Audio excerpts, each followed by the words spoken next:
Hello,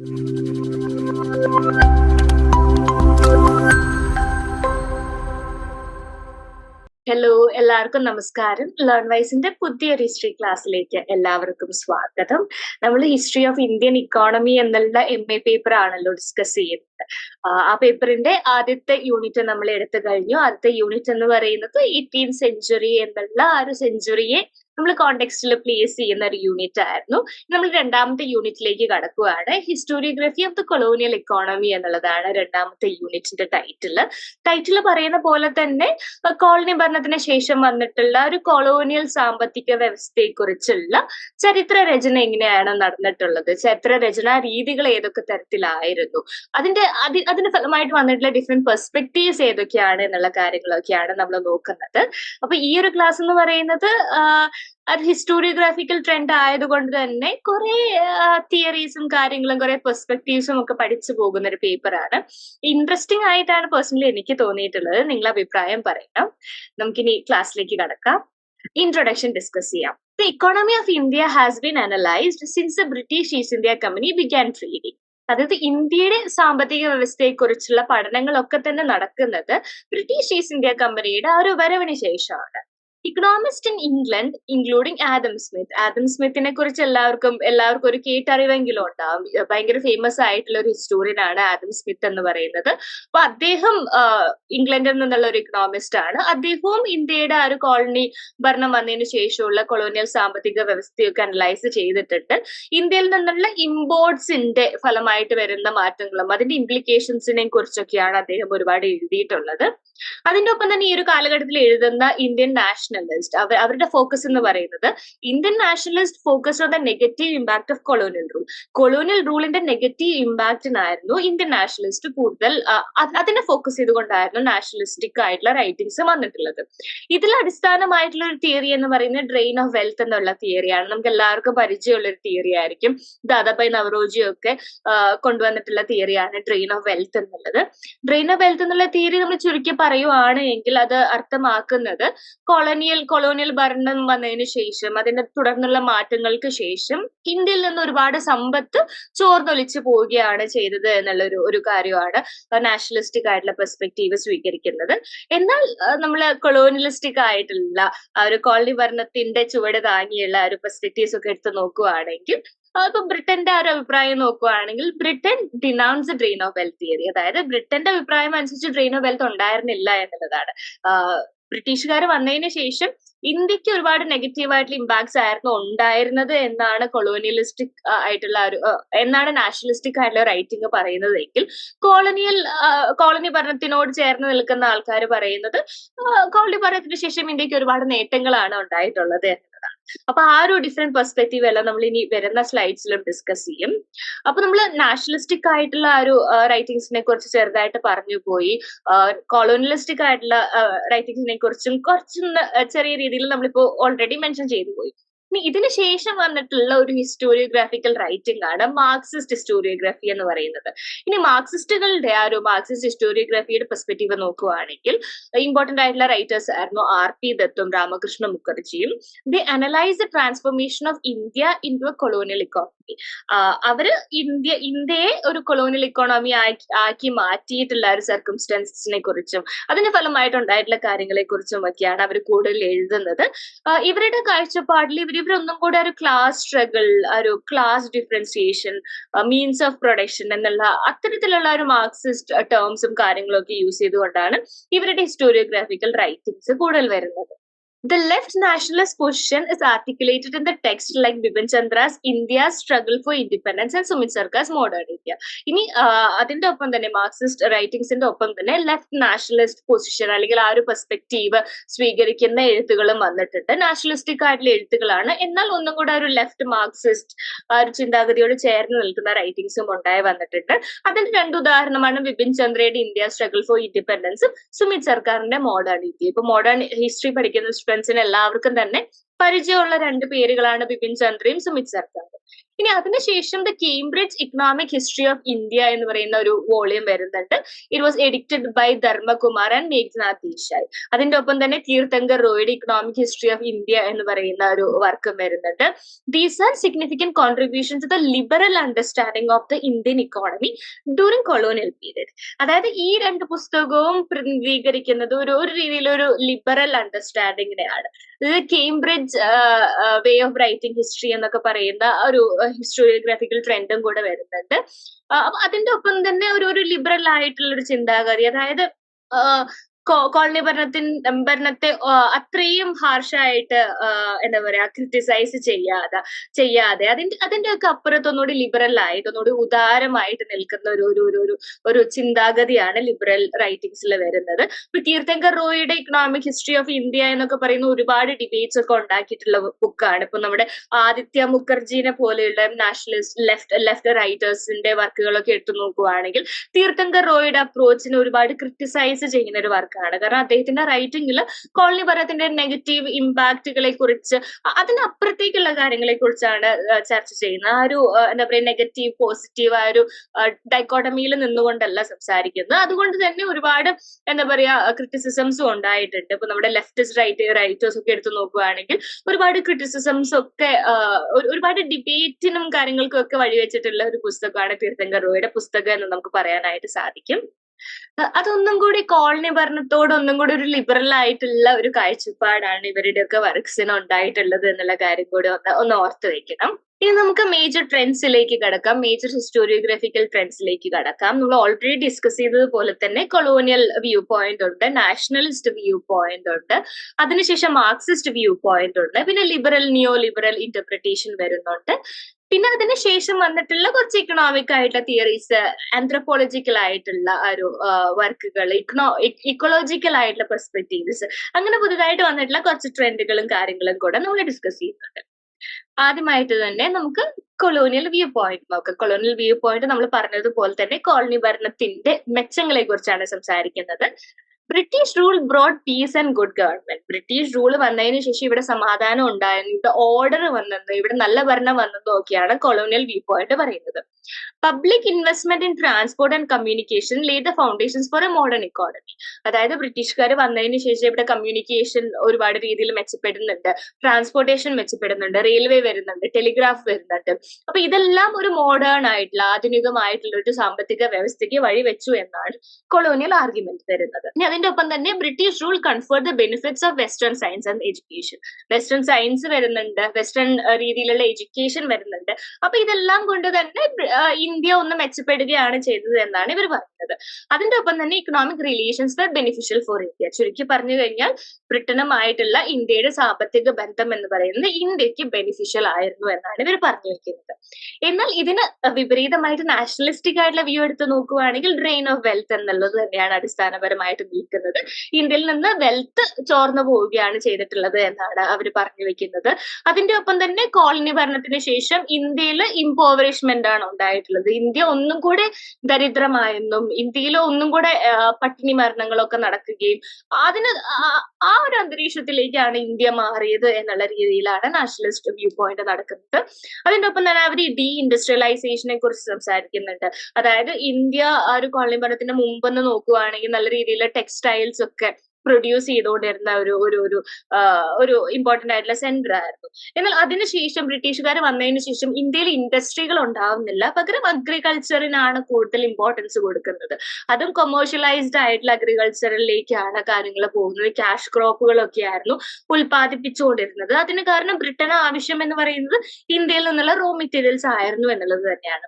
ഇപ്പൊ D ഇൻഡസ്ട്രിയലൈസേഷനെ കുറിച്ച് അവർ സംസാരിക്കുന്നുണ്ട്. അതിന്റെ ഒപ്പം തന്നെ ഡിക്ലൈൻ ഓഫ് എംപ്ലോയ്മെന്റ്, തൊഴിലില്ലായ്മ ഉണ്ടാകുന്നതിനെ കുറിച്ചൊക്കെ അവർ സംസാരിക്കുന്നുണ്ട്. അതിന്റെ ഒപ്പം exploitation of peasantry and decline in per capita income കുറയുന്നതിനെ കുറിച്ചും നമ്മുടെ കാർഷിക മേഖലകളിൽ ഉണ്ടാവുന്ന ചൂഷണത്തെ കുറിച്ചും അവർ സംസാരിക്കുന്നുണ്ട്. അതിന്റെ ഒപ്പം തന്നെ famines attributed to colonial exploitation ആ ഒരു ചൂഷണത്തിന്റെ ഫലമായിട്ട് വരുന്ന പട്ടിണി ദുരന്തങ്ങളെ കുറിച്ചും ഒക്കെ നാഷണലിസ്റ്റ് വ്യൂ പോയിന്റിൽ അവർ സംസാരിക്കുന്നുണ്ട്. ഇനി മാർക്സിസ്റ്റ് പെർസ്പെക്റ്റീവ് എടുത്ത് നോക്കുകയാണെങ്കിൽ അവരുടെ കുറച്ച് ആർഗ്യുമെന്റ്സ് നോക്കുകയാണെങ്കിൽ colonial economy link to British capitals develop, അതായത് കൊളോണിയൽ ഇക്കോണമി എന്ന് പറയുന്നത് കോളനി വ്യവസ്ഥയുടെ കീഴിലുള്ള സാമ്പത്തിക വ്യവസ്ഥ എന്ന് പറയുന്നത് ബ്രിട്ടന്റെ ക്യാപിറ്റലിസ്റ്റിക് ആയിട്ടുള്ള ഡെവലപ്മെന്റിനോട് ചേർന്ന് നിൽക്കുന്ന ഒരു വ്യവസ്ഥയായിരുന്നു. അതുകൊണ്ട് തന്നെ ഒരുപാട് എക്സ്പ്ലോയിറ്റേഷനും ഒരുപാട് ചൂഷണങ്ങളും ഒരുപാട് പ്ലണ്ടർ ഓഫ് റിസോഴ്സസ്, നമ്മുടെ ഒരുപാട് വിഭവങ്ങളുടെ പിടിച്ചു പറിയും ഒക്കെ നടക്കുന്നുണ്ട്. അതിനൊപ്പം തന്നെ ഡ്രെയിൻ ഓഫ് വെൽത്ത് എന്നുള്ള തിയറി ഇവരും സംസാരിക്കുന്നുണ്ട്. നെഗറ്റീവ് ഇമ്പാക്ട് ഓഫ് കൊളോണിയലിസത്തിന്റെ നെഗറ്റീവ് ഇമ്പാക്ട്സിനെ കുറിച്ചും ഇവർ സംസാരിക്കുന്നുണ്ട്. എന്നാൽ ഇവരുടെ എംഫസൈസസ് അവർ ഇമ്പോർട്ടൻസ് കൊടുക്കുന്നത് എന്ന് പറയുന്നത് on production relations and class struggle. നമ്മൾ സംസാരിച്ച പോലെ ക്ലാസ് ഡിവിഷൻ, ക്യാപിറ്റലിസ്റ്റ് ക്ലാസും പ്രൊലറ്റേറിയൻ ക്ലാസും വർക്കിംഗ് ക്ലാസും തമ്മിലുള്ള ഡിഫറൻസുകളും പ്രൊഡക്ഷൻ റിലേഷൻസിനെ കുറിച്ചും ഒക്കെയാണ് ഇവർ മോസ്റ്റ്ലി സംസാരിക്കുന്നത്. ഇനി അതിനുശേഷം വരുന്ന ഒരു പെർസ്പെക്റ്റീവ് ആണ് liberal and neo liberal interpretation എന്ന് പറയുന്നത്. നമ്മൾ ഓൾറെഡി കണ്ടു കഴിഞ്ഞിട്ടുണ്ടായിരുന്നു. ഒന്ന് ഫ്രീ ആയിട്ട് നിൽക്കുന്ന ഒരു പെർസ്പെക്റ്റീവ് ആണ് ഇവിടെ വരുന്നത്. ഇവരുടെ ഭാഗത്തു നിന്നുണ്ടാവുന്ന revaluation of imperialism and its economic impact. ഇമ്പീരിയലിസത്തെ ഒന്നും കൂടെ അവർ വിചിന്തനം ചെയ്യുന്നുണ്ട്, റീവാലുവേറ്റ് ചെയ്യുന്നുണ്ട്. അതിന്റെ ഒപ്പം തന്നെ അവർ അതിന്റെ ഇക്കണോമിക് ഇമ്പാക്റ്റുകളെ കുറിച്ചുള്ള ചോദ്യങ്ങളും അവർ ഒന്നും കൂടി ചോദിക്കുന്നതായിട്ട്, നമ്മൾ ഡിഫറെന്റ് ആയിട്ടുള്ള ഒരു പെർസ്പെക്റ്റീവിൽ നിന്നുകൊണ്ട് ചോദിക്കുന്നതായിട്ട് കാണുന്നുണ്ട്. They questioned the exploitative nature of colonialism. അതായത് കൊളോണിയലിസം എക്സ്പ്ലോയിറ്റേറ്റീവ് ആണോ എന്നുള്ള കാര്യത്തെ അവരൊന്ന് ചോദ്യം ചെയ്യുകയാണ് ചെയ്തിട്ടുള്ളത്. അവരെ സംബന്ധിച്ചിടത്തോളം കൊളോണിയലിസം എന്ന് പറയുന്നത് ഒരു മാർക്സിസ്റ്റ് പെർസ്പെക്റ്റീവ് ഒക്കെ എടുത്ത് നോക്കുന്ന അത്രയും എക്സ്പ്ലോയിറ്റേറ്റീവ് ഒന്നും അല്ലായിരുന്നു എന്നുള്ളതാണ് ഈ ഒരു നിയോ ലിബറൽ കാഴ്ചപ്പാടിന്റെയും കേംബ്രിഡ്ജ് ഹിസ്റ്റോറിയോഗ്രഫിയുടെ ഒക്കെ പ്രത്യേകതയായിട്ട് വരുന്നത്. അവരുടെ ഫോക്കസ് വരുന്നത്, അവരുടെ മെയിൻ ഫോക്കസ് എന്ന് പറയുന്ന ഇക്കണോമിക് തിയറിയിലാണ്. ഇതൊപ്പം തന്നെ നിയോ ലിബറൽ പ്രിൻസിപ്പിൾസും ഒക്കെ യൂസ് ചെയ്തുകൊണ്ടാണ് അവരുടെ എഴുത്തുകൾ വരുന്നത്. അവരുടെ റിസർച്ച് എംപിറിസിസം ബേസ് ചെയ്തുകൊണ്ടാണ്, അതായത് ഡയറക്റ്റ് കാണുന്ന, നമുക്ക് അനുഭവിക്കാൻ പറ്റുന്ന, ഒബ്സർവ് ചെയ്യാൻ പറ്റുന്ന കാര്യങ്ങളെ കുറിച്ചാണ് അവർ എഴുതിയിട്ടുള്ളത്. അവരുടെ മെത്തേഡ്സും ടെക്നിക്സും എടുത്ത് നോക്കുവാണെങ്കിൽ ക്വാണ്ടിറ്റേറ്റീവ് ടെക്നിക്സ് ആണ് അവർ മോസ്റ്റ്ലി എടുത്തിട്ടുള്ളത്. ഇത് ക്വാളിറ്റേറ്റീവ് ടെക്നിക്സും ഉണ്ടാവും, ക്വാണ്ടിറ്റേറ്റീവ് ടെക്നിക്സും ഉണ്ടാവുമല്ലോ. ക്വാണ്ടിറ്റേറ്റീവ് ടെക്നിക്സ് എന്ന് പറയുമ്പോൾ വലിയ ഡേറ്റയൊക്കെ യൂസ് ചെയ്തുകൊണ്ട്, സ്റ്റാറ്റിസ്റ്റിക്കൽ ആയിട്ടുള്ള മെത്തേഡ്സും ഒക്കെ യൂസ് ചെയ്തുകൊണ്ട് നമുക്ക് അളക്കാൻ പറ്റുന്ന രീതിയിലുള്ള അത്തരത്തിലുള്ള ഒരു ഡേറ്റയൊക്കെ യൂസ് ചെയ്തുകൊണ്ടുള്ള റിസർച്ചിനെയാണ്, ആ ഒരു മെത്തേഡ്സിനെയാണ് ക്വാണ്ടിറ്റേറ്റീവ് ടെക്നിക്സ് എന്ന് പറയുന്നത്. അപ്പൊ അതാണ് ഈ ഒരു നിയോ ലിബറൽ പെർസ്പെക്റ്റീവ് എന്ന് പറയുന്നത്. ഇനി നമുക്ക് അതിനുശേഷം വന്നിട്ടുള്ള കുറച്ച് ട്രെൻഡുകൾ എടുത്ത് നോക്കുകയാണെങ്കിൽ ഇക്കണോമിക് തിയറി, ആന്ത്രോപോളജി ആൻഡ് ഇക്കോളജിയുടെ ഒക്കെ ഇൻഫ്ലുവൻസ് നോക്കുകയാണെങ്കിൽ ഇവിടെ കാണുന്നത് തിയററ്റിക്കൽ സൊഫിസ്റ്റിക്കേഷൻ, അഗ്രികൾച്ചറൽ ഡെവലപ്മെന്റ്. അവർ അഗ്രികൾച്ചറൽ ഡെവലപ്മെന്റിനെ ബേസ് ചെയ്തുകൊണ്ടാണ്, അതിനെ ബേസ് ചെയ്തുകൊണ്ടുള്ള തിയറീസിനെയൊക്കെ ഒന്ന് സൊഫിസ്റ്റിക്കേറ്റഡ് ആയിട്ടുള്ള രീതിയിൽ അപ്രോച്ച് ചെയ്യുന്ന മെത്തേഡ്സ് ആണ് കാണുന്നത്. ഇവിടെ ഒന്നും കൂടി ക്വാണ്ടിറ്റേറ്റീവ് ആയിട്ടുള്ള ടെക്നോളജിയുടെ യൂസ് തന്നെയാണ് നമുക്ക് കാണാനായിട്ട് സാധിക്കുന്നത്. Anthropological evidence for understanding social and economic changes. Anthropological evidence എന്ന് പറയുമ്പോൾ ഫസ്റ്റ് ഹാൻഡ് ഇൻഫർമേഷൻ പോലുള്ള, അതായത് ഫീൽഡ് വർക്കുകളിലൂടെയും കൾച്ചറൽ ആയിട്ടുള്ള ഇന്റർപ്രിട്ടേഷൻസിലൂടെയും ഇന്റർവ്യൂസിലൂടെയും ഒക്കെ ഒന്ന് എത്നോഗ്രാഫിക്കൽ ആയിട്ടുള്ള രീതിയിൽ ഡേറ്റയൊക്കെ സ്വീകരിച്ചുകൊണ്ട് സോഷ്യൽ ആൻഡ് ഇക്കണോമിക് ചേഞ്ചസിനൊക്കെ മനസ്സിലാക്കുന്ന ആ ഒരു രീതിയാണ് ഇവിടെ വരുന്നത്. അതിന്റെ ഒപ്പം തന്നെ historical importance of ecology and environment. ഇവിടെ ഈ ഒരു ട്രെൻഡിൽ മാറ്റം വരുന്നത് ഇവിടെയാണ് ഒന്നും കൂടെ പ്രോമിനന്റ് ആയിട്ട് കാണാനായിട്ട് സാധിക്കുന്നത്. ഇവിടെ നമ്മുടെ ഫോക്കസ് എന്ന് പറയുന്നത് ഒന്നും കൂടി ഇക്കോളജി, എൻവയോൺമെന്റ്, അതായത് നമ്മുടെ ഈ കൊളോണിയൽ ഭരണത്തിന്റെ ഇമ്പാക്ട്സ് എൻവയോൺമെന്റിൽ എത്രമാത്രം ഉണ്ടായിരുന്നു എന്നുള്ള കാര്യങ്ങളൊക്കെയാണ്. ആ ഒരു ഫോക്കസിലേക്കാണ് കാര്യങ്ങൾ പോകുന്നത്. Recent focus on ecological concerns, നമ്മുടെ ഇക്കോളജിക്കൽ ആയിട്ടുള്ള പാരിസ്ഥിതികമായിട്ടുള്ള പ്രശ്നങ്ങളെ കുറിച്ചൊക്കെ ചർച്ച ചെയ്യുന്ന ഒരു രീതിയിലേക്ക് കാര്യങ്ങൾ മാറുന്നുണ്ട്. പിന്നെ ഈ ഒരു അപ്രോച്ചിന്റെ പ്രത്യേകത എന്ന് പറയുന്നത് ഇന്റർ ഡിസിപ്ലിനറി ആയിട്ടുള്ള അപ്രോച്ചാണ്. ഇന്റർ ഡിസിപ്ലിനറി എന്ന് പറയുമ്പോൾ ഒരൊറ്റ ശാഖയിൽ നിന്ന് മാത്രം കാര്യങ്ങൾ സ്വീകരിക്കാതെ, ഇപ്പൊ ഹിസ്റ്ററിയിൽ നിന്നും കൾച്ചറൽ സ്റ്റഡീസിൽ നിന്നും ആന്ത്രോപോളജിയിൽ നിന്നും സോഷ്യോളജിയിൽ നിന്നും ഇക്കണോമിക്സിൽ നിന്നും ഒക്കെ ഒരുപാട് അതിന്റെയൊക്കെ തിയറീസും കാര്യങ്ങളും ഒക്കെ യൂസ് ചെയ്തുകൊണ്ട് നമ്മളൊരു പഠനം നടത്തുന്ന മെത്തേഡാണ് ഇന്റർ ഡിസിപ്ലിനറി അപ്രോച്ച് എന്ന് പറയുന്നത്. അപ്പൊ ആ ഒരു അപ്രോച്ചിലേക്കാണ് ഇപ്പൊ ഈ ഒരു പ്രസന്റ് ടൈമിലേക്ക് നമ്മുടെ ഫോക്കസും കാര്യങ്ങളും ഒക്കെ മാറിയിട്ടുണ്ട്. ഇനി നമുക്ക് അടുത്ത നമ്മുടെ ഇമ്പോർട്ടൻറ്റ് സബ് ടൈറ്റിലേക്ക് പോകാം. Issues and themes in historiography. നമ്മുടെ ഹിസ്റ്റോറിയോഗ്രഫി ചരിത്ര രചനാ രീതിയിൽ ഇമ്പോർട്ടന്റ് ആയിട്ടുള്ള തീംസ് ഏതൊക്കെയായിരുന്നു എന്നുള്ളതാണ് നമ്മൾ നോക്കുന്നത്. അപ്പൊ നമ്മുടെ കുറച്ച് ഇമ്പോർട്ടന്റ് പെർസ്പെക്റ്റീവ്സ് ഉണ്ട്, കുറച്ച് ആർഗ്യുമെന്റ്സ് ഉണ്ട്, കുറച്ച് തീംസ് ഉണ്ട്. അതിൽ വന്നിട്ടുള്ള ആർഗ്യുമെന്റ്സും അങ്ങനെ ആ ഒരു രീതിയിലാണ് നമ്മളിത് പഠിച്ചു പോകുന്നത്. ആദ്യമായിട്ട് തന്നെ 18th സെഞ്ചുറി ആൻഡ് കൊളോണിയലിസം എന്ന് പറയുന്ന തീമിൽ വന്നിട്ടുള്ള കീ ആർഗ്യുമെന്റ്സ് നോക്കുകയാണ് എങ്കിൽ ഇർഫാൻ ഹബീബ് ഇമ്പോർട്ടന്റ് ആയിട്ടുള്ള ഹിസ്റ്റോറിയൻ ആണ്, ഭയങ്കര ഫേമസ് ആയിട്ടുള്ള ഹിസ്റ്റോറിയൻ ആണ്, മാർക്സിസ്റ്റ് ഹിസ്റ്റോറിയൻ ആണ്, നമ്മുടെ മിഡീവൽ ഹിസ്റ്ററിയുടെ റൈറ്റിംഗ് രീതിയൊക്കെ ഒരുപാട് മാറ്റിയിട്ടുള്ള ഹിസ്റ്റോറിയനും കൂടിയാണ് ഇർഫാൻ ഹബീബ് എന്ന് പറയുന്നത്. അപ്പൊ Irfan Habib did not think that there was a possibility of capitalist development in India. അതായത് ഇർഫാൻ ഹബീബ് പറയുന്നത് കോളനി ഭരണത്തിന് മുന്നേ തന്നെ ഇന്ത്യയിൽ ഒരു ക്യാപിറ്റലിസ്റ്റ് ഡെവലപ്മെന്റ് ഉണ്ടായിട്ടുണ്ടോ എന്നുള്ള ചോദ്യത്തിന് അങ്ങനെ ഉണ്ടാവാൻ സാധ്യതയില്ല എന്നുള്ളൊരു പെർസ്പെക്റ്റീവ് ആണ് ഇർഫാൻ ഹബീബിന്റെ ഭാഗത്ത് നിന്ന് വരുന്നത്. ഇനി അതിന്റെ ഒപ്പം തന്നെ ഈ ഒരു തീമിൽ വരുന്ന മറ്റൊരു ഇമ്പോർട്ടന്റ് ഡെവലപ്മെന്റ് ആണ് west as the model for economic development എന്നുള്ള വ്യൂ പോയിന്റിനെ ചാലഞ്ച് ചെയ്തുകൊണ്ട് ഒരുപാട് പേര് വരുന്നുണ്ട്. അതായത് ഇക്കണോമിക് ഡെവലപ്മെന്റ്, സാമ്പത്തികപരമായിട്ടുള്ള പ്രോഗ്രസ്, പുരോഗതിയുടെ ഒക്കെ തന്നെ ഒരു മോഡൽ, ഒരു റോൾ മോഡൽ എന്ന് പറയുന്നത് യൂറോപ്പ് ആണ് എന്നുള്ള ഒരു വ്യൂ പോയിന്റിനെ എതിർത്തുകൊണ്ട് ഒരുപാട് റൈറ്റിംഗ്സ് വരുന്നതായിട്ട് കാണുന്നുണ്ട്. പോമറാൻസിന്റെ ദ ഗ്രേറ്റ് ഡൈവേർജൻസ് എന്നുള്ള ഒരു വർക്ക് ഈ ഒരു യൂറോസെൻട്രിക് ആയിട്ടുള്ള യൂറോപ്പിനെ കേന്ദ്രീകരിച്ചുകൊണ്ടുള്ള പഠനങ്ങൾക്കൊക്കെ വെല്ലുവിളിയായിട്ട് അതിനെയൊക്കെ ക്രിട്ടിസൈസ് ചെയ്തുകൊണ്ട് വിമർശിച്ചുകൊണ്ട് വന്നിട്ടുള്ള ഒരു വർക്കാണ്. അതിനുശേഷം ടെറൻസ് ബയേഴ്സ് എഴുതുന്നുണ്ട്. He argued that there are multiple historical paths from feudalism to capitalism. അതായത് ക്യാപിറ്റലിസ്റ്റ് ഡെവലപ്മെന്റ് ആണ് കൊളോണിയലിസത്തിന്റെ ഒപ്പം തന്നെ വരുന്ന, അല്ലെങ്കിൽ ക്യാപിറ്റലിസത്തിന് ശേഷമാണല്ലോ കൊളോണിയലിസം വരുന്നത്. അപ്പൊ ക്യാപിറ്റലിസം ഇല്ലെങ്കിൽ കൊളോണിയലിസം എന്നുള്ള അതുണ്ടെന്ന് നമുക്ക് പറയാനായിട്ട്, ആ ഒരു ഇക്കണോമിക് ആയിട്ടുള്ള ഒരു ചൂഷണ വ്യവസ്ഥയുണ്ടെന്ന് നമുക്ക് പറയാനായിട്ട് സാധിക്കത്തില്ല. കാരണം കൊളോണിയലിസത്തിന്റെ വേര് എന്ന് പറയുന്നത് ക്യാപിറ്റലിസത്തിൽ തന്നെയാണ്. അപ്പൊ ഫ്യൂഡലിസത്തിൽ നിന്ന് ക്യാപിറ്റലിസത്തിലേക്കുള്ള ഒരു മാറ്റത്തെ നമുക്ക് ഒറ്റ രീതിയിൽ കാണാനായിട്ട് സാധിക്കില്ല. അതിന് ഒരുപാട് ചരിത്രങ്ങളുണ്ട് എന്നും വ്യത്യസ്ത രീതിയിൽ നമുക്ക് അതിനെ കാണാനായിട്ട് സാധിക്കുമെന്നും ടെറൻസ് ബയേഴ്സ് പറയുന്നുണ്ട്. അതിന്റെ ഒപ്പം തന്നെ re assessment of the 18th century as A dynamic period. 18th century എന്ന് പറയുന്നത് ഡൈനാമിക് ആയിട്ടുള്ള ഒരുപാട് മാറ്റങ്ങളുടെ ഒരു പീരീഡ് ആണ്. നമുക്ക് ഒരൊറ്റ ലെൻസിൽ മാത്രം കാണാനായിട്ട് സാധിക്കത്തില്ല. നമ്മുടെ ഇക്കണോമിക് വ്യവസ്ഥ തകർന്നടിഞ്ഞൊരു കാലമാണെന്ന് മാത്രം നമുക്ക് പറയാനായിട്ട് സാധിക്കില്ല. മറിച്ച് ആ ഒരു സമയത്ത് ഒരുപാട് റീജിയണൽ ആയിട്ടുള്ള ഡെവലപ്മെന്റ്സും ഒരുപാട് കാര്യങ്ങളും ഒക്കെ ഉണ്ടായിട്ടുണ്ട്. അപ്പൊ 18th സെഞ്ചുറി എന്ന് പറയുന്ന ഡൈനാമിക് ആയിട്ട് ഒരുപാട് മാറ്റങ്ങളുടെയും ഒരുപാട് കണ്ടിന്യൂറ്റീസിന്റെയും ഒക്കെ പീരീഡ് ആയിട്ട് നമുക്ക് റീ അസസ് ചെയ്യാനായിട്ട് സാധിക്കും എന്നുള്ളതാണ് പുതിയ ഈ ഒരു കീ ആർഗ്യുമെന്റ്സിൽ വരുന്നത്. ഇനി അതിന്റെ ഒപ്പം തന്നെ ബെയ്ലിയുടെ ആർഗ്യുമെന്റ്സ് വരുന്നുണ്ട്. The recognition of Europe's lead over non European world due to factors such as industrial revolution, changes in warfare and role of the state. Bayly ഈ ഒരു കോണ്ടെക്സ്റ്റിൽ സംസാരിക്കുന്നത് യൂറോപ്പ് എങ്ങനെയാണ് നോൺ യൂറോപ്യൻ ആയിട്ടുള്ള ബാക്കി ദേശങ്ങളുടെ മുകളിൽ ഒരു ഡോമിനേഷൻ സ്ഥാപിച്ചിട്ടുള്ളത്, അതിന് പിന്നിലെ കാരണങ്ങൾ എന്തൊക്കെയാണ് എന്നുള്ളതാണ് ബെയ്ലി ചർച്ച ചെയ്യുന്നത്. അതിന് പിന്നിലെ കാരണങ്ങൾ വന്നിട്ട് അത് ഒരുപാട് കാരണങ്ങളുണ്ട്. അതിൽ 3 എടുത്ത് പരാമർശിക്കുകയാണെങ്കിൽ ഇൻഡസ്ട്രിയൽ റെവല്യൂഷന്റെ ഇൻഫ്ലുവൻസ് വരുന്നുണ്ട്. Changes in warfare technique, important ആയിട്ടുള്ള വാർഫെയർ ടെക്നിക്ക്, ആർട്ടിലറിയും ഒക്കെ എടുത്ത് നോക്കുകയാണെങ്കിൽ, ഗൺ പൗഡർ, ഈ ഒരു യുദ്ധ തന്ത്രങ്ങളൊക്കെ എടുത്ത് നോക്കുകയാണെങ്കിൽ ഒരുപാട് എന്താ പറയുക ഡെവലപ്മെന്റ് നടക്കുന്നതായിട്ട് കാണാനായിട്ട് സാധിക്കുന്നുണ്ട്.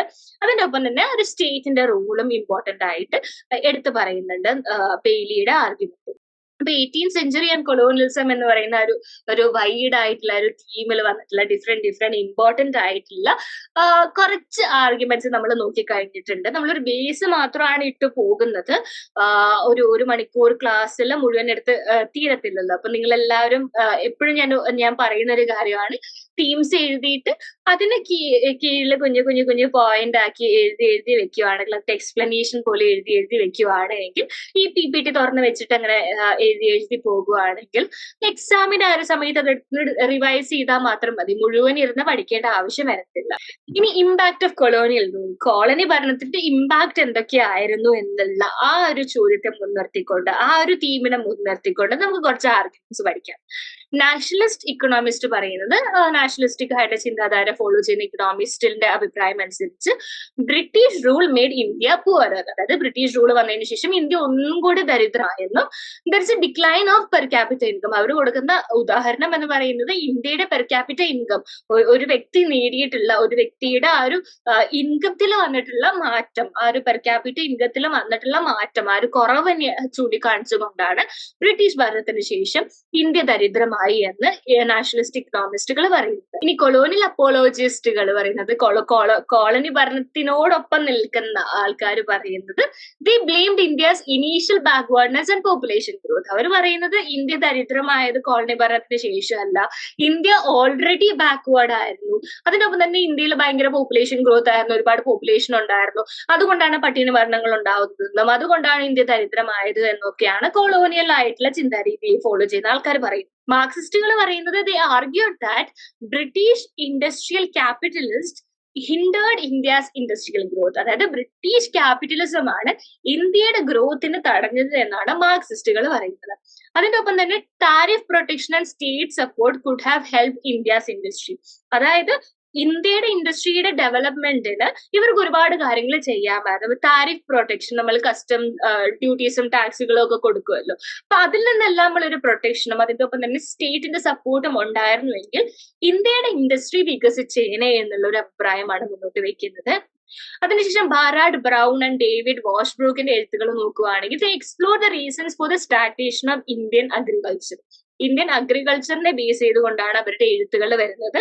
ഇന്ത്യൻ അഗ്രികൾച്ചറിൽ എന്തുകൊണ്ടാണ് ഒരു സ്റ്റാഗ്നേഷൻ സംഭവിച്ചത് എന്നുള്ളതിനെ കുറിച്ചാണ് ഇവർ കൂടുതൽ സംസാരിക്കുന്നത്. ഇനി അതിന്റെ ഒപ്പം തന്നെ വേൾഡ് വാർസ് ആ ഒരു സമയത്തേക്ക് വരുമ്പോൾ, world wars weekend British control and allowed for more Indian industrial growth. അതായത് വേൾഡ് വാറിന്റെ സമയത്ത് ബ്രിട്ടീഷുകാരുടെ ആ ഒരു പിടി ഒന്ന് അയഞ്ഞു എന്ന്, ആ ഒരു കൺട്രോൾ ഒന്ന് റിലാക്സ് ആയെന്ന്, ആ ഒരു സമയത്ത് ഇന്ത്യയിൽ കുറച്ച് ഇൻഡസ്ട്രിയൽ ഗ്രോത്ത് ഉണ്ടാകുന്നുണ്ട് എന്നുള്ള കാര്യമാണ് ഇവിടെ ശ്രദ്ധിക്കേണ്ടത്.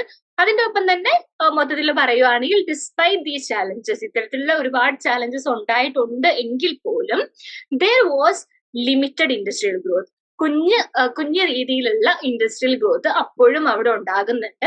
എന്നാൽ ഈ ഒരു ഇൻഡസ്ട്രിയൽ ഗ്രോത്തിന്റെ ഒരു സ്വഭാവം എടുത്തു നോക്കുകയാണെങ്കിൽ ഇമ്പോർട്ട് സബ്സ്റ്റിറ്റ്യൂഷൻ ആണ്. അത് നമുക്ക് ഇമ്പോർട്ട് ചെയ്ത് വരുന്ന സംഭവങ്ങൾക്ക് പകരമായിട്ട് അത്തരത്തിലുള്ള ഒരു പ്രൊഡക്ട്സ് ഇന്ത്യയിൽ തന്നെ ഉത്പാദിപ്പിക്കുക എന്നുള്ള ഒരു രീതിയിലാണ് ഇന്ത്യയിലെ ഇൻഡസ്ട്രിയൽ ഗ്രോത്ത് ഉയർന്നു വന്നിട്ടുള്ളത്. നമ്മൾ ഡിസ്കസ് ചെയ്യുന്ന അടുത്ത തീം എന്ന് പറയുന്ന ഡീ ഇൻഡസ്ട്രിയലൈസേഷൻ എന്നുള്ളതാണ്. എങ്ങനെയാണ് ആ ഒരു കൊളോണിയൽ സാമ്പത്തിക വ്യവസ്ഥയുടെ വരവിന് ശേഷം ഇന്ത്യയിലെ വ്യവസായം തകർന്നു പോയത് എന്നുള്ളതിനെ കുറിച്ചാണ് നമ്മൾ ചർച്ച ചെയ്യുന്നത്. അപ്പോൾ ആദ്യം തന്നെ അതിന്റെ ആർഗ്യുമെന്റ്സ് നോക്കാം. Traditional artisanal industries in India decline due to the influx of manufactured inputs. ഇപ്പൊ കോളനി ഭരണത്തിന്റെ വരവിന് ശേഷം ബ്രിട്ടനിൽ നിന്ന് ഒരുപാട് മാനുഫാക്ചേർഡ് ആയിട്ടുള്ള പ്രൊഡക്ട്സ് ഇന്ത്യയിലേക്ക് കയറ്റുമതി ചെയ്യുന്നുണ്ടല്ലോ. അപ്പൊ അത്തരത്തിലുള്ള പ്രൊഡക്ട്സിന്റെ വരവ് മൂലം ഇന്ത്യയുടെ ഓൾറെഡി ഉണ്ടായിരുന്ന ആർട്ടിസാനൽ ഇൻഡസ്ട്രീസ്, കുഞ്ഞു കുഞ്ഞു ടെക്സ്റ്റൈൽ മാനുഫാക്ചറിങ് ഇൻഡസ്ട്രീസും കരകൗശല വസ്തുക്കളൊക്കെ ഉണ്ടാക്കുന്ന കുഞ്ഞു കുഞ്ഞു ഇൻഡസ്ട്രീസും എല്ലാം തകർന്നു പോവുകയാണ് ചെയ്തിട്ടുള്ളത്. ഇനി എസ്.ജെ. പട്ടേലും ഡാനിയൽ തോണറും പറയുന്ന അനുസരിച്ച് ദേ യൂസ്ഡ് സെൻസസ് ഡേറ്റ. അവരുടെ പഠനം വരുന്നത് സെൻസസ് ഡേറ്റ യൂസ് ചെയ്തുകൊണ്ടാണ് അവരുടെ പഠനം വരുന്നത്. അവര് സെക്കൻഡറി എംപ്ലോയ്മെന്റ് സെക്ടറിൽ, അതായത് ഇൻഡസ്ട്രിയൽ സെക്ടറിൽ വന്നിട്ടുള്ള എംപ്ലോയ്മെന്റിൽ വരുന്ന ഡിക്ലൈനെ കുറിച്ചാണ് അവർ സംസാരിക്കുന്നത്. അതിനുശേഷം ഡേവിഡ് മോറിസിന്റെ ആർഗ്യുമെന്റ് വരുന്നുണ്ട്. അദ്ദേഹം ഒന്നും കൂടി ഒരു കൊളോണിയൽ പെർസ്പെക്റ്റീവ് സ്വീകരിക്കുന്ന ഒരു ഹിസ്റ്റോറിയൻ ആണ്. അപ്പൊ അദ്ദേഹം ഈ argued that the discussion of deindustrialisation was uninformed. അദ്ദേഹം പറയുന്ന അനുസരിച്ച് ഡീ ഇൻഡസ്ട്രിയലൈസേഷൻ എന്ന് പറയുന്ന പ്രോസസ്സിനെ കുറിച്ചുള്ള ആ ഒരു ആർഗ്യുമെന്റ് എന്ന് പറയുന്നത് അൺഇൻഫോംഡ് ആയിട്ടുള്ള ആർഗ്യുമെന്റ് ആണ്. അതിന് പിന്നിൽ സത്യമില്ല എന്നുള്ള രീതിയിലൊക്കെ, അതായത് വാസ്തവം ഇല്ലാത്തൊരു ആർഗ്യുമെന്റ് ആണ് എന്നുള്ള രീതിയിലാണ് ഡേവിഡ് മോറിസ് സംസാരിക്കുന്നത്. ഓഫ് കോഴ്സ് അദ്ദേഹം ഒരു കൊളോണിയൽ ഹിസ്റ്റോറിയൻ ആയതുകൊണ്ട് തന്നെ കൊളോണിയലിസത്തെ ന്യായീകരിച്ചുകൊണ്ടാണല്ലോ സംസാരിക്കുന്നത്.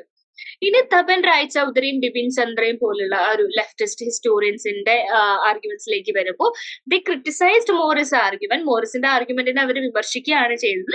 Citing empirical evidence of decline in ഇൻകത്തിൽ വന്നിട്ടുള്ള കുറവിനെ അവർ ചൂണ്ടിക്കാണിച്ചുകൊണ്ട് അതിന്റെ യഥാർത്ഥ ഡേറ്റ, അതിന്റെ എന്താ പറയാ, നമുക്ക് കാണിച്ചു കൊടുക്കാൻ പറ്റുന്ന ഡേറ്റ കാണിച്ചു കൊടുത്തുകൊണ്ട് അവർ ആ ഒരു ഇനീക്വാലിറ്റി, ആ ഒരു ഡിക്ലൈനിനെ കുറിച്ച് അവർ സംസാരിക്കുന്നുണ്ട്. Studies highlighted regional differences in deindustrialization. Deindustrialization എന്ന് പറയുന്ന പ്രോസസ്സ് എല്ലാവിടെയും ഒരുപോലെ നടന്നിട്ടുള്ള ഒരു പ്രോസസ് അല്ല. പല റീജിയൻസിലും പലതായിട്ട് നടന്നിട്ടുള്ള, പല വേരിയേഷൻസിലും നടന്നിട്ടുള്ള പ്രോസസ് ആണ് എന്നുള്ള കാര്യം കൂടെ ഓർത്ത് വയ്ക്കും.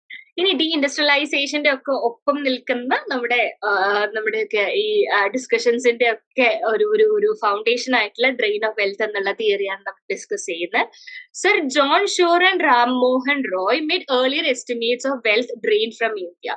ഇന്ത്യയിൽ നിന്ന് എത്രമാത്രം സമ്പത്താണ് ചോർന്നൊലിച്ചിട്ടുള്ളത് അതിനെ കുറിച്ചുള്ള ഒരു ആദ്യകാലത്തെ ഒരു എസ്റ്റിമേറ്റ് ഒക്കെ നടത്തിയിട്ടുള്ളത് സർ ജോൺ ഷോറും റാം മോഹൻ റോയും ആണെന്ന് നമുക്ക് കാണാനായിട്ട് സാധിക്കും. ഇനി അതിനുശേഷം ദാദാഭായ് നവറോജി വരുന്നുണ്ട്. അദ്ദേഹമാണ് ഈ ഒരു ഡ്രെയിൻ ഓഫ് വെൽത്ത് എന്നുള്ള തിയറി അതിനൊന്നുകൂടെ പോപ്പുലറൈസ് ചെയ്തത്. അദ്ദേഹത്തിന്റെ poverty and British rule in India എന്ന് പറയുന്ന ഭയങ്കര ഫേമസ് ആയിട്ടുള്ള ഒരു പുസ്തകത്തിലാണ് ഇതിനെ കുറിച്ചൊക്കെ ഡീറ്റെയിൽ ആയിട്ട് എഴുതുന്നത്. He associated a theory of drain with India's impoverishment. അതായത് ഇന്ത്യയുടെ ദാരിദ്ര്യത്തിന്റെ കാരണമായിട്ട് ഈ ഒരു തിയറിയാണ് അദ്ദേഹം മുന്നോട്ട് വയ്ക്കുന്നത്. ഇനി മാർക്സിസ്റ്റ് പെർസ്പെക്റ്റീവ് നോക്കുകയാണെങ്കിൽ considered drain of wealth as A significant factor in colonial exploitation. Colony ഭരണത്തിന്റെ അതിന്റെ ചൂഷണത്തിന്റെ തന്നെ ഏറ്റവും അടിസ്ഥാനപരമായിട്ട് ഏറ്റവും സിഗ്നിഫിക്കന്റ് ഫാക്ടർ ആയിട്ട് ഡ്രെയിൻ ഓഫ് വെൽത്തിനെ മാർക്സിസ്റ്റുകൾ അതിനെ ആ ഒരു രീതിയിലാണ് പരിഗണിക്കുന്നത്. ഇനി കൊളോണിയൽ അപ്പോളജിസ്റ്റ് കോളനി ഭരണത്തിന്റെ ഒപ്പം നിൽക്കുന്ന ആൾക്കാർ അവരുടെ കാഴ്ചപ്പാടനുസരിച്ച് they argued that only some home charges constituted a drain and that India benefited from British investment. അവർ പറയുന്ന മൊത്തത്തില് ഇന്ത്യക്ക് ഗുണകരമായിരുന്നു ബ്രിട്ടീഷുകാരുടെ റൂള് എന്നുള്ളതാണ്. അവർ പറയുന്ന ചെറിയ രീതിയിൽ ഹോം ചാർജസ് എന്ന് പറയുമ്പോൾ ബ്രിട്ടീഷുകാർ ഇന്ത്യയിൽ അഡ്മിനിസ്ട്രേഷൻ നടത്തുന്നതിന് അതിന്റെ ചെലവ് ഇന്ത്യയായിരുന്നു വഹിച്ചുകൊണ്ടിരുന്നത്. അപ്പൊ അത്തരത്തിൽ കുഞ്ഞു ചാർജ് മാത്രമേ ഇന്ത്യയിൽ നിന്ന് പോയിട്ടുള്ളൂ. ബാക്കി മൊത്തത്തിൽ ഇന്ത്യക്ക് ബെനിഫിഷ്യൽ ആയിരുന്നു എന്നുള്ള കാര്യമാണ് അവർ സംസാരിക്കുന്നത്. ഇനി നമ്മൾ ഡിസ്കസ് ചെയ്യുന്ന തീം കൊമേഴ്ഷ്യലൈസേഷൻ ഓഫ് അഗ്രികൾച്ചർ ആണ്. ഈ ഡീ ഇൻഡസ്ട്രിയലൈസേഷന്റെ ഒക്കെ ഒപ്പം നിൽക്കുന്ന ഒരു ടോപ്പിക്കാണ് കൊമേഴ്ഷ്യലൈസേഷൻ ഓഫ് അഗ്രികൾച്ചർ എന്ന് പറയുന്നത്. ഇപ്പൊ കോളനി ഭരണത്തിന് ഇന്ത്യ എന്ന് പറയുന്നത് അവരുടെ പ്രൊഡക്ട്സ് അഴിക്കാനുള്ള ഒരു മാർക്കറ്റും അവർക്ക് പ്രൊഡക്ട്സ് ഉണ്ടാക്കാനുള്ള റോ മെറ്റീരിയൽസ് സപ്ലൈ ചെയ്യുന്ന ഒരു സപ്ലയറുമായിട്ടാണ് ബ്രിട്ടീഷുകാർ ഇന്ത്യനെ മാറ്റിയെടുത്തിട്ടുള്ളത്. അപ്പോ അതുകൊണ്ട് തന്നെ ഇന്ത്യയിലെ വ്യവസായങ്ങളും നശിച്ചു പോകുന്നുണ്ട്. പക്ഷെ India has a raw material supplier എന്ന രീതിയിൽ ഇന്ത്യയുടെ അഗ്രികൾച്ചറൽ വ്യവസ്ഥ അവിടെ മാറുന്നുണ്ട്. അപ്പൊ റോ മെറ്റീരിയൽ സപ്ലയർ ആയിട്ട് ഇന്ത്യയുടെ അഗ്രികൾച്ചറൽ വ്യവസ്ഥ മാറണമെങ്കിൽ അതിന്റെ ഫോക്കസിങ് ഇന്ത്യയുടെ അഗ്രികൾച്ചറൽ വ്യവസ്ഥയുടെ ഫോക്കസ് എന്ന് പറയുന്നത് കൊളോണിയൽ നീഡ്സിന് യോജിച്ച ക്രോപ്സ് കൾട്ടിവേറ്റ് ചെയ്യുന്ന ഒരു സെക്ടറായിട്ട് മാറുന്നതാണ്. അപ്പൊ അതിനോട് ചേർന്നാണ് കൊമേഴ്ഷ്യലൈസേഷൻ ഓഫ് അഗ്രികൾച്ചർ വരുന്നത്. അതായത് നമ്മുടെ ഫുഡ് ഗ്രെയിൻസ് പോലുള്ള നമുക്ക് യൂസ് ചെയ്യാൻ പറ്റുന്ന നമുക്ക് കൺസ്യൂം ചെയ്യാൻ പറ്റുന്ന പ്രൊഡക്ട്സ് അല്ല അവിടെ ഉത്പാദിപ്പിക്കുന്നത്. മറിച്ച് ഇൻഡസ്ട്രീസിന് ആവശ്യമായിട്ടുള്ള കോളനി ഭരണത്തിന് ആവശ്യമായിട്ടുള്ള ഇൻഡിഗോ പോലത്തെ കാഷ്യൂ പോലത്തെ ക്യാഷ് ക്രോപ്സുകളാണ് അവിടെ ഉത്പാദിപ്പിക്കുന്നത്. അപ്പൊ commercialization of agriculture grew significantly during British റൂളിന് കീഴിൽ ഈ ഒരു അഗ്രികൾച്ചറിന്റെ കച്ചവടവൽക്കരണം ഒരു കൊമേഴ്ഷ്യലൈസേഷൻ നടക്കുന്നുണ്ട്. നാഷണലിസ്റ്റുകളുടെ പെർസ്പെക്റ്റീവ് നോക്കുകയാണെങ്കിൽ commercialization was encourage to make India as a supplier of cheap raw materials for ബ്രിട്ടന്റെ ഇൻഡസ്ട്രീസിന് ആവശ്യമായ റോ മെറ്റീരിയൽസ് സപ്ലൈ ചെയ്യുക എന്നുള്ള രീതിയിലേക്ക് ഇന്ത്യനെ മാറ്റിയെടുക്കാനായിട്ടാണ് കൊമേഴ്ഷ്യലൈസേഷൻ ഉപകരിച്ചിട്ടുള്ളത് എന്നാണ് നാഷണലിസ്റ്റുകൾ പറയുന്നത്. ലെഫ്റ്റിസ്റ്റ് നാഷണലിസ്റ്റുകൾ ബിംചന്ദ്രെ പോലുള്ള സ്കോളേഴ്സ് പറയുന്നത് the argued four forced commercialisation എന്ന് പറയുന്നത് ഫോഴ്സ്ഫുള്ളി നടന്നിട്ടുള്ള ഒരു കാര്യമാണ് എന്നുള്ളതാണ്. ഇവിടുത്തെ കർഷകർക്കും പെസൻസിനും ഒന്നും കൊമേഴ്ഷ്യലൈസ്ഡ് ആയിട്ടുള്ള പ്രൊഡക്ട്സ് ഉൽപ്പാദിപ്പിക്കാനായിട്ടുള്ള താല്പര്യമൊന്നും ഉണ്ടായിരുന്നില്ല. പക്ഷെ പല സ്ഥലങ്ങളിൽ ഫോഴ്സ്ഡ് ആയിട്ട് നിർബന്ധ ബുദ്ധിയോടുകൂടെ ചെയ്തിട്ടുള്ള ഒരു സംഭവമാണ് കൊമേഴ്ഷ്യലൈസേഷൻ എന്നാണ് ലെഫ്റ്റിസ്റ്റ് നാഷണലിസ്റ്റുകൾ പറയുന്നത്. Loans and advances were used to compel peasants to produce cash crops produce ചെയ്യുന്ന വാണിജ്യ ക്രോപ്സ് ഈ ക്യാഷ് ക്രോപ്സ് പ്രൊഡ്യൂസ് ചെയ്യുന്ന വാണിജ്യത്തിന് ആവശ്യമായിട്ടുള്ള ക്രോപ്സ് പ്രൊഡ്യൂസ് ചെയ്യുന്ന കർഷകർക്ക് ലോൺസ് കൊടുക്കുക, അവർക്ക് പൈസയൊക്കെ അഡ്വാൻസസ് ആയിട്ട് കൊടുക്കുക, ആ രീതിയൊക്കെ ഫോളോ ചെയ്തിട്ടുണ്ടായിരുന്നു. High land revenue force peasants to borrow from money lenders. എന്നാൽ ഈ ഒരു സമയത്ത് നടക്കുന്ന ഒരു അഗ്രികൾച്ചർ സെക്ടറിൽ നടക്കുന്ന മറ്റൊരു സംഭവം എന്ന് പറയുന്നത് ലാൻഡ് റവന്യൂ ഭയങ്കര ഹൈ ആയിരുന്നു. അതുകൊണ്ട് തന്നെ പലപ്പോഴും പെസൻസ് മണി ലെൻഡേഴ്സിന്റെ കയ്യിൽ അകപ്പെട്ട് പോകുന്ന ഒരു അവസ്ഥയും ഉണ്ടാകും. The overall performance of Indian agriculture during the colonial period remained dismal. അതായത് കോളനി ഭരണത്തിന്റെ കീഴിൽ അഗ്രികൾച്ചറൽ വ്യവസ്ഥയുടെ മൊത്തത്തിലുള്ള ആ ഒരു പെർഫോമൻസ് എടുത്ത് നോക്കുകയാണെങ്കിൽ അത് വളരെ മോശമായിട്ട് വളരെ പരിതാപകരമാണെന്ന് നമുക്ക് കാണാനായിട്ട് സാധിക്കും.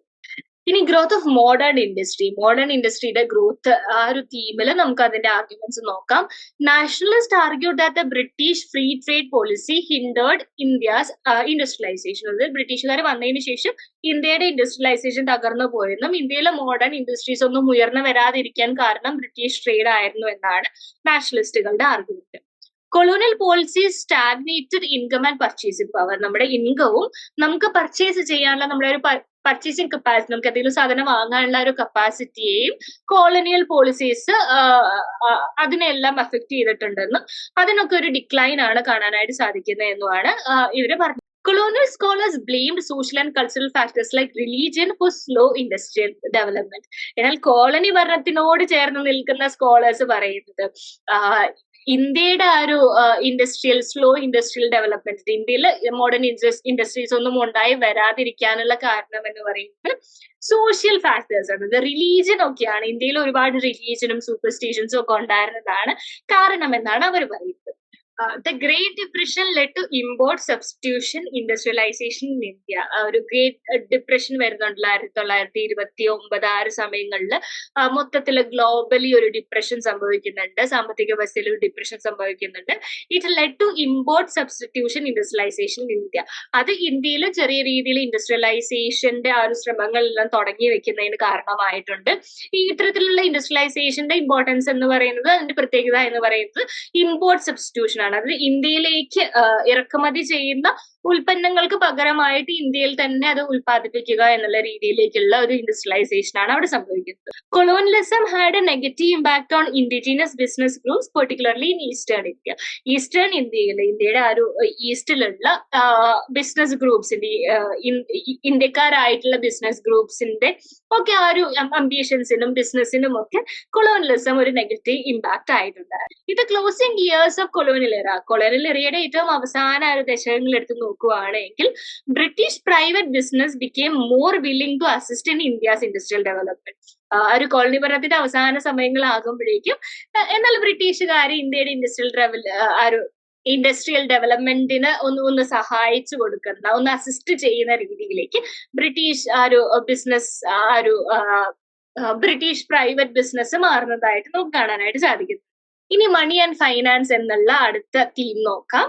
The colonial government's monetary and exchange policies were primarily aimed at serving British colonial interest. അതായത് കോളനി ഭരണത്തിന്റെ മണി ആൻഡ് ഫൈനാൻസ് പോളിസീസ്, അവരുടെ ഒരു സാമ്പത്തിക നയങ്ങളൊക്കെ തന്നെ ബ്രിട്ടീഷുകാരുടെ ഇൻട്രസ്റ്റിനെ അനുകൂലിക്കുന്ന നയങ്ങളാണ്. Nationalist criticise the colonial government's tariff policy, arguing for protectionism to promote Indian industry.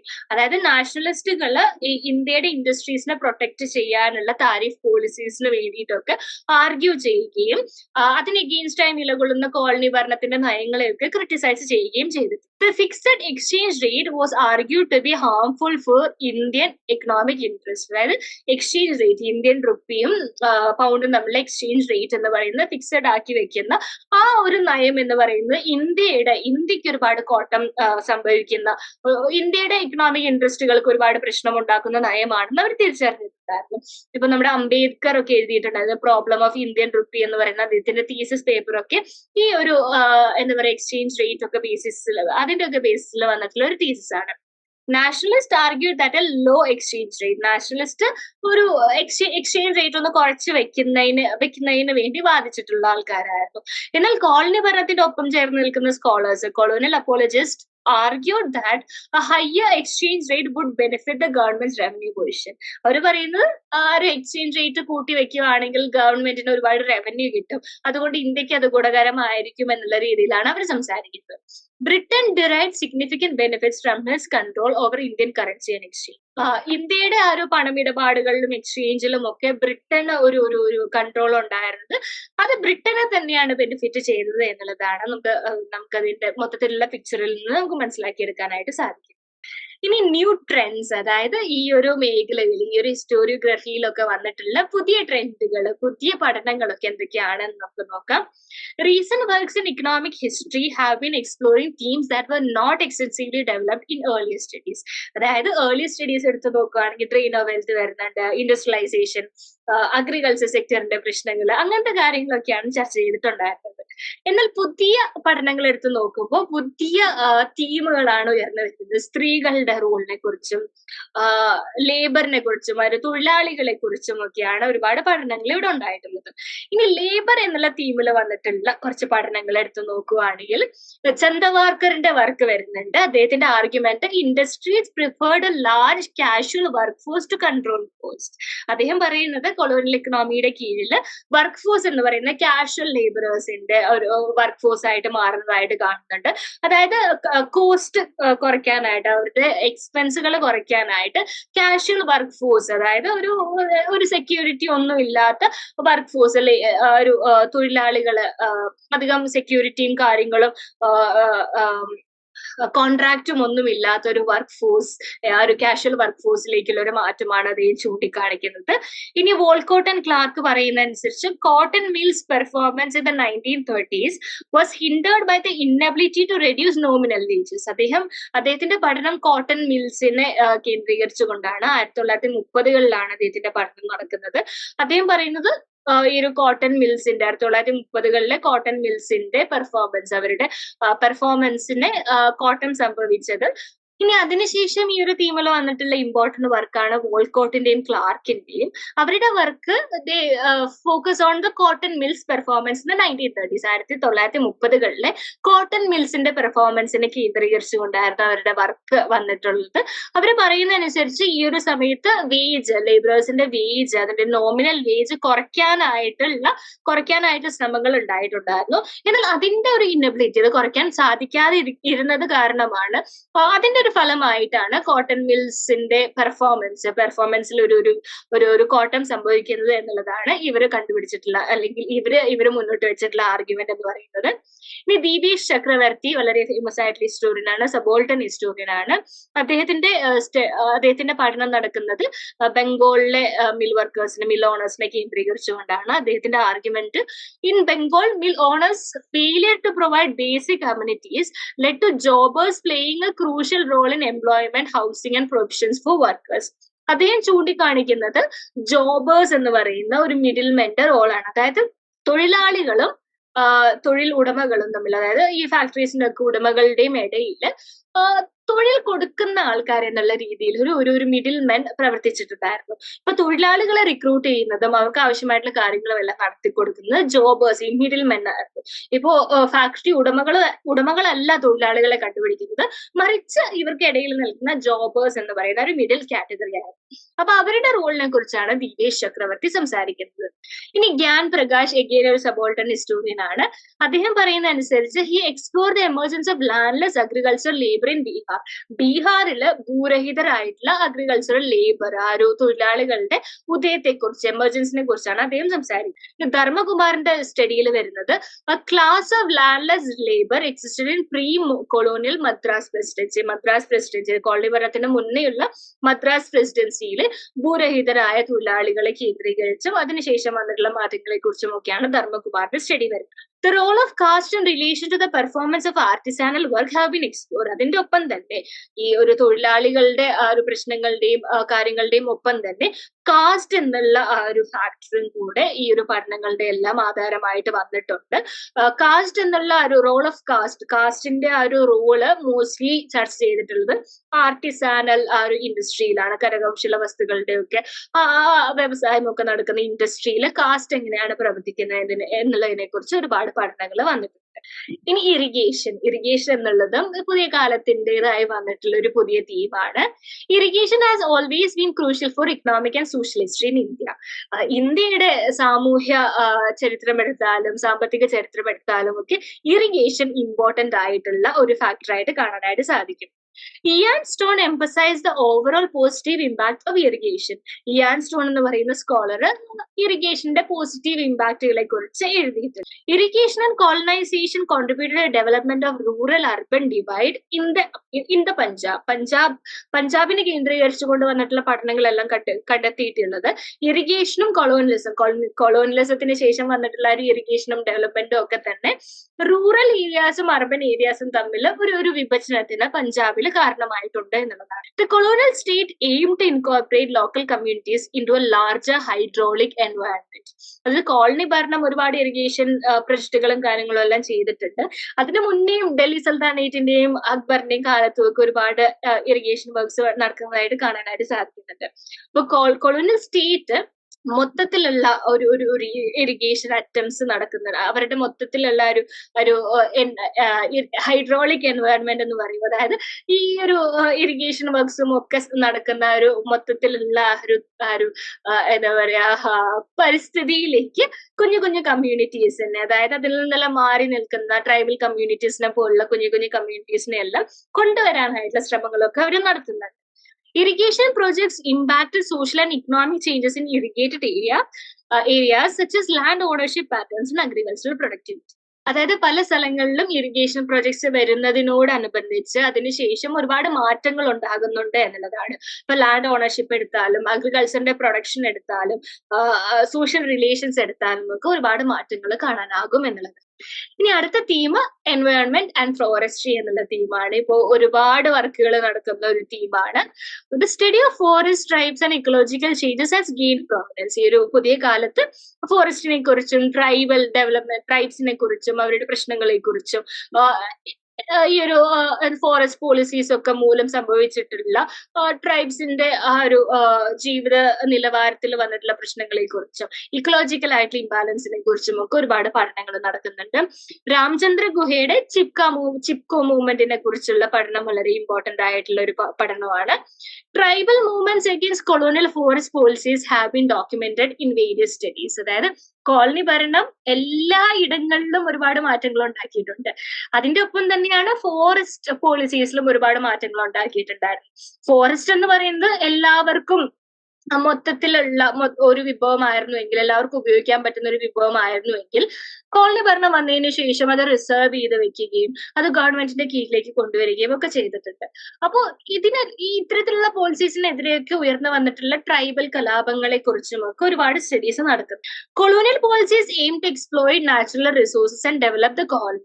അതായത് കോളനി ഭരണത്തിന്റെ അജണ്ട എന്ന് പറയുന്നത് ഫോറസ്റ്റിൽ നിന്നൊക്കെയുള്ള നാച്ചുറൽ റിസോഴ്സ് എല്ലാം പിടിച്ചടക്കുക എന്നുള്ളതായിരുന്നു. ഇപ്പൊ ടിമ്പറും കാര്യങ്ങളും ഒക്കെ ആ രീതിയിലൊക്കെ വ്യവസായങ്ങളും നാച്ചുറൽ റിസോഴ്സും ഒക്കെ യൂസ് ചെയ്തുകൊണ്ട് കോളനിയെ നിലനിർത്തുക എന്നുള്ളതായിരുന്നു അവരുടെ agenda. This led to the destruction of forest and ecological degradation. ഇത് ഒരുപാട് ഫോറസ്റ്റുകളൊക്കെ വെട്ടി നശിപ്പിക്കുന്നതിനും അതുവഴി പാരിസ്ഥിതികമായ പ്രശ്നങ്ങൾക്കും ഒക്കെ വഴിവെച്ചിട്ടുണ്ട്. In 1987, C.A. Bailey observed that there was a process of peasantization of nomads. 1987 C.A. ബെയ്ലിയുടെ എഴുത്തുകളിൽ അദ്ദേഹം ഫോക്കസ് ചെയ്യുന്നത് പെസന്റൈസേഷൻ ഓഫ് നോമാഡ്സ് എന്നുള്ള ഒരു കോൺസെപ്റ്റിലാണ്. അതായത് പണ്ടൊക്കെ അലഞ്ഞു തിരിഞ്ഞു നടക്കുന്ന ഒരുപാട് കമ്മ്യൂണിറ്റീസ് ഉണ്ടായിരുന്നു.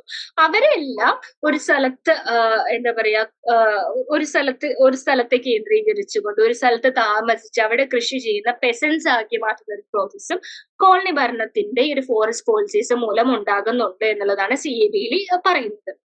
Colonial policies erode the rights of nomadic pastoralist to use forest and pastoral lands.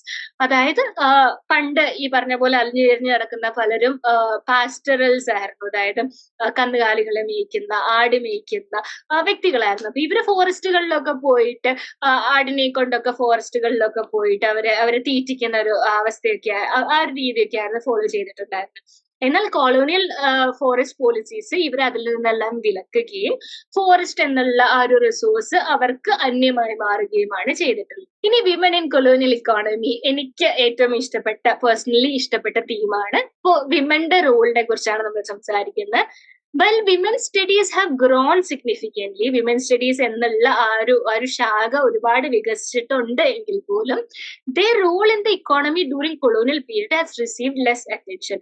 Colony ഭരണത്തിന് കീഴിൽ സ്ത്രീകളുടെ ആ ഒരു അവരുടെ ആ ഒരു റോളിനെ കുറിച്ചുള്ള പഠനങ്ങൾ അത്രയും വന്നിട്ടില്ല. Women's broader economic participation requires further exploration. വിമന്റെ മൊത്തത്തിലുള്ള വലിയ രീതിയിൽ വലിയ പിക്ചറിന്റെ കീഴിലുള്ള വിമൻസ് പാർട്ടിസിപ്പേഷൻ ഇക്കണോമിക് പാർട്ടിസിപ്പേഷൻ നോക്കുകയാണെങ്കിൽ അത് ഒന്നും കൂടെ ആഴ്ന്നിറങ്ങിക്കൊണ്ട് പഠിക്കേണ്ടിയിരിക്കുന്നു എന്നുള്ളതാണ്. The Factory Acts of 1880s had limited impact on the employment of women workers in factories. 1880-കളിൽ വന്നിട്ടുള്ള ഫാക്ടറി ആക്ട്സിന് വലിയ ഇമ്പാക്ട് ഒന്നും വിമൻ വർക്കേഴ്സിന്റെ അവരുടെ ഇടയിൽ വലിയ ഇമ്പാക്ട് ഒന്നും ഉണ്ടാക്കിയിട്ടില്ല. Higher mortality rates for females during the colonial period. Colonial period ആ ഒരു സമയത്ത് കാണുന്നത് ഫീമെയിൽ മോർട്ടാലിറ്റി റേറ്റ്, അവരുടെ മരണനിരക്ക് വളരെ കൂടി നിൽക്കുന്നതായിട്ടാണ് നമുക്ക് കാണാനായിട്ട് സാധിക്കുന്നത്. ദീന അഗർവാളിന്റെ ഒരു സ്റ്റഡി വരുന്നുണ്ട്. She explored the attitudes towards women regarding land and proprietary rights. The land ownership റൈറ്റ്സിനെ ചൊല്ലിയുള്ള, അതിന്റെ വിമന്റെ അവകാശത്തെ ചൊല്ലിയുള്ള അതിനെ സംബന്ധിച്ചുള്ള ആറ്റിറ്റ്യൂഡ്സിനെ കുറിച്ചാണ് ദീന അഗർവാൾ ചർച്ച ചെയ്യുന്നത്. ഇതിന്റെ ഒപ്പം തന്നെ Samita Sen and Chitra Joshi investigated the role of gender within the jute industry. Jute ഇൻഡസ്ട്രിയുടെ ഉള്ളിൽ ആ ഒരു റോൾ, ആ ഒരു വർക്കേഴ്സിന്റെ ഇടയിൽ ജെൻഡർ എങ്ങനെയാണ് വർക്ക് ചെയ്യുന്നത് എന്നുള്ളതിനെ കുറിച്ച് സമീത സെന്നും ചിത്ര ജോഷിയും എഴുതിയിട്ടുണ്ട്. അപ്പൊ അങ്ങനെ നമ്മൾ സമ്മറിയിൽ എത്തി നിൽക്കുകയാണ്. ഈ ഒരു പേപ്പർ കുറച്ച് ബുദ്ധിമുട്ടുള്ള പേപ്പറാണ്. കാരണം ഒരുപാട് ഹിസ്റ്റോറിയൻസിനെ കുറിച്ച് പഠിക്കുന്നുണ്ട്, ഒരുപാട് എഴുത്തുകളെ കുറിച്ച് പഠിക്കുന്നുണ്ട്, ഒരുപാട് തീംസിനെ കുറിച്ച് പഠിക്കുന്നുണ്ട്. അങ്ങനെ നമുക്കൊരു കഥ പോലെ പഠിച്ചു വെക്കാൻ പറ്റുന്ന ഒരു ടോപ്പിക് ഒന്നുമല്ല. അപ്പൊ ഓരോ കോൺസെപ്റ്റ് എടുത്താലും അതിന്റെ ഉള്ളിൽ ഭയങ്കര ഡിസ്കസീവ് ആയിട്ട് കിടക്കുന്ന, ഭയങ്കര അവിടെ ഇവിടെ ആയിട്ട് കിടക്കുന്ന പോലെയൊക്കെ തോന്നും നമുക്ക്. പക്ഷെ ഇറ്റ് മേക്സ് സെൻസ് എന്നുള്ളതാണ്. അതായത് ഈ ഒരു മൊത്തത്തിലുള്ള പിക്ചറിനെ പഠിക്കാനായിട്ട്, ഹിസ്റ്റോറിയോഗ്രാഫിക്കൽ ട്രെൻഡ്സിനെ പഠിക്കാനായിട്ടും ഇതെല്ലാം പഠിച്ചേ പറ്റൂ എന്നുള്ളതാണ്. ഇപ്പൊ വിമന്റെ റോളിനെ കുറിച്ചും ഇക്കോളജിക്കൽ ആയിട്ടുള്ള ഇമ്പാക്റ്റുകളെ കുറിച്ചും ഒക്കെ മനസ്സിലാക്കിയില്ല എങ്കിൽ ഇപ്പൊ പുതുതായിട്ട് ഉയർന്നു വരുന്ന ട്രെൻഡ്സിനെ ഒന്നും നമുക്ക് അഡ്രസ് ചെയ്യാനായിട്ട് സാധിക്കില്ലല്ലോ. അപ്പൊ പഴയ ട്രെൻഡ്സ് മുതൽ, പഴയ ഹിസ്റ്റോറിയോഗ്രാഫിക്കൽ ട്രെൻഡ്സ് മുതൽ പുതിയ കാലത്തിന്റെ പുതിയ മാറ്റങ്ങൾ വരെയുള്ള കാര്യങ്ങളാണ് നമ്മൾ പഠിച്ചു പോന്നിട്ടുള്ളത്. അപ്പൊ ഇനി അതിന്റെ നമുക്ക് സമ്മറിയിലേക്ക് കടക്കാം. ബ്രിട്ടീഷ് കൊളോണിയൽ സ്കോളേഴ്സിന്റെ പെർസ്പെക്റ്റീവ് നോക്കുകയാണെങ്കിൽ they were proud of British achievements. British അച്ചീവ്മെന്റ്സിനെ ചൊല്ലി അവർക്ക് ഭയങ്കര അഭിമാനമായിരുന്നു. ഇനി നാഷണലിസ്റ്റുകളുടെ അഭിപ്രായം എടുക്കുകയാണെങ്കിൽ they were critical of negative consequences of British rule. British rule ഉണ്ടാക്കിയിട്ടുള്ള നെഗറ്റീവ് ആയിട്ടുള്ള കോൺസിക്വൻസസിനെ വിമർശിക്കുകയായിരുന്നു അവർ ചെയ്തിട്ടുള്ളത്. മാർക്സിസ്റ്റ് ഹിസ്റ്റോറിയൻസിലേക്ക് വരുമ്പോഴേക്കും they critiqued colonialism based on their understanding of capitalism. Capitalism എന്നുള്ള ബേസിലാണ് അവർ കൊളോണിയലിസത്തെ ചർച്ച ചെയ്യുകയും ക്രിട്ടിസൈസ് ചെയ്യുകയും ചെയ്യുന്നത്. The arguments of colonial as well as neoliberal economists are not acceptable to Marxist scholars. നമ്മൾ ഈ സംസാരിച്ച പോലെ തന്നെ കൊളോണിയൽ എഴുത്തുകാരുടെയും അതിന്റെ ഒപ്പം തന്നെ നിയോ ലിബറൽ അണ്ടർസ്റ്റാൻഡിംഗ് എന്ന് പറയുന്ന കോളനി ഭരണത്തെ അതിന്റെ ഇമ്പാക്ട്, നെഗറ്റീവ് ഇമ്പാക്റ്റുകൾ ഒന്ന് കുറച്ച് കാണുന്ന ഒരു അണ്ടർസ്റ്റാൻഡിംഗ് ആണല്ലോ. അപ്പൊ ഇതിനെ ഒന്നും മാർക്സിസ്റ്റ് സ്കോളേഴ്സ് ആക്സെപ്റ്റ് ചെയ്യുന്നില്ല. ഇനി പുതിയ വർക്കുകൾ വരുന്നുണ്ട്. നമ്മൾ ഓൾറെഡി പുതിയ ട്രെൻഡ് കണ്ടതാണ്. പുതിയ വർക്കുകൾ വരുമ്പോൾ അതിന്റെ ഫോക്കസ് വരുന്ന എൻവയോൺമെന്റ്, പരിസ്ഥിതിയിലും തൊഴിലിലും തൊഴിലാളികളിലും ജെൻഡറിലും ഒക്കെയാണ് പുതിയ ഫോക്കസ് വരുന്നത്. അതിന്റെ ഒപ്പം തന്നെ ഇക്കോണമി, സൊസൈറ്റി, എൻവയോൺമെന്റ് ലിങ്കേജസ്, സാമൂഹ്യപരമായിട്ടും സാമ്പത്തികപരമായിട്ടും അതുപോലെ തന്നെ പാരിസ്ഥിതികപരമായിട്ടുള്ള ആ ഒരു ബന്ധം, ആ ഒരു റിലേഷൻഷിപ്പിനെ കുറിച്ചും പുതിയ ചർച്ചകൾ വരുന്നുണ്ട്. These linkages have become more important recent times. പുതിയ കാലത്തെ എഴുത്തുകൾ, പുതിയ കാലത്തെ സ്കോളർഷിപ്പും ഒക്കെ ഇത്തരത്തിലുള്ള ലിങ്കേജസ്, ഇത്തരത്തിലുള്ള ഈ ഒരു റിലേഷൻഷിപ്പിനെ കുറിച്ചൊക്കെ പഠിക്കുന്നത് വളരെ ഇമ്പോർട്ടന്റ് ആയിട്ട് വരുന്നതായിട്ട് നമ്മൾ കാണുന്നു. അപ്പൊ ഇന്നത്തെ ക്ലാസ് ഇവിടെ അവസാനിക്കുകയാണ്. കുറച്ച് ബുദ്ധിമുട്ടായിരുന്നു എന്ന് എനിക്ക് അറിയാം. ഞാൻ വായിച്ചപ്പോഴും എനിക്ക് കുറച്ച് ബുദ്ധിമുട്ടായിട്ടാണ് തോന്നിയത്. എന്തെങ്കിലും ഡൗട്ട് ഉണ്ടെങ്കിൽ ചോദിക്കാനായിട്ട് മടിക്കരുത്. മെന്റേഴ്സ് വഴി അറിയിക്കണം. പിന്നെ അഭിപ്രായങ്ങളും അറിയിക്കാനായിട്ട് മടിക്കരുത്. അപ്പൊ ടാറ്റ, ബൈ ബൈ.